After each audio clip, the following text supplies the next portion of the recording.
കൊച്ചിയിൽ രണ്ടിടങ്ങളിൽ MDMA പിടികൂടിയിട്ടുണ്ട്. തോപ്പുംപടിയിലാണ് ഒന്ന്.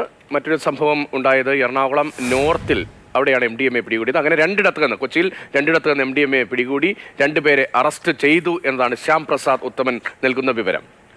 ശ്യാമിലേക്ക് കൂടുതൽ വിവരങ്ങളിലേക്ക്. ശ്യാമ, ആരൊക്കെയാണ് അറസ്റ്റിലായത്? ഇവരുടെ പശ്ചാത്തലം, എത്ര അളവ് ലഹരി, അത് MDMA തന്നെയായിരുന്നോ മറ്റെന്തെങ്കിലും ലഹരി വസ്തുക്കൾ കൂടി ഉണ്ടായിരുന്നോ? അതായത് ആ ഡ്രൈവ്, ഈ പരിശോധന തുടരുകയാണോ എക്സൈസും പോലീസും? അതിന്റെ ഭാഗമായാണോ അപ്രതീക്ഷിതമായി നടത്തിയ പരിശോധനയിൽ ഇങ്ങനെ ലഹരി കണ്ടെത്തിയത്?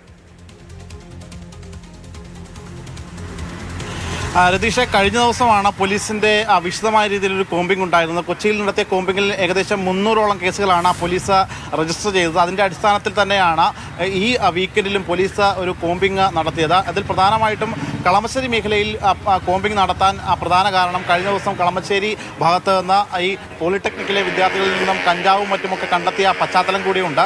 അതിൻ്റെ അടിസ്ഥാനത്തിൽ നിന്നാണ് ഇന്നലെ കളമശ്ശേരിയോട് ചേർന്നുള്ള കുസാറ്റ് പരിസരത്തെ ഹോസ്റ്റലുകളിൽ പരിശോധന നടത്തിയത്. പക്ഷേ അവിടെ അളവിൽ കുറഞ്ഞ രീതിയിൽ കഞ്ചാവ് കണ്ടെത്തുകയായിരുന്നു. അതിൽ ഒരാളെ പോലീസ് കസ്റ്റഡിയിലും എടുത്തിട്ടുണ്ട്.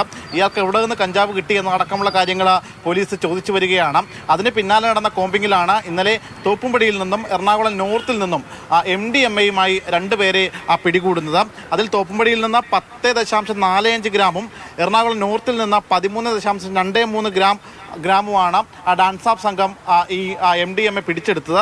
മുഹമ്മദ് സനൂപ്, അരുൺകുമാർ എന്നിവരാണ് നിലവിൽ പിടിയിലായിട്ടുള്ളത്. ഇവർ ലഹരി വിപണനവുമായി ബന്ധപ്പെട്ട് നേരത്തെയും മറ്റും കേസുകളും മറ്റുമൊക്കെ ഉള്ള ആളുകൾ തന്നെയാണ്. ഇവർക്ക് ആര് ഇത് കൊടുത്തു എന്നതടക്കമുള്ള കാര്യങ്ങൾ പോലീസ് വിശദമായിട്ട് പരിശോധിച്ചു വരികയാണ്. നിലവിൽ ഇവർ തോപ്പുംപടിയിലും അതോടൊപ്പം തന്നെ എറണാകുളം നോർത്ത് പോലീസ് സ്റ്റേഷനുമാണ് പ്രതികൾ ഇപ്പോൾ ഉള്ളത്.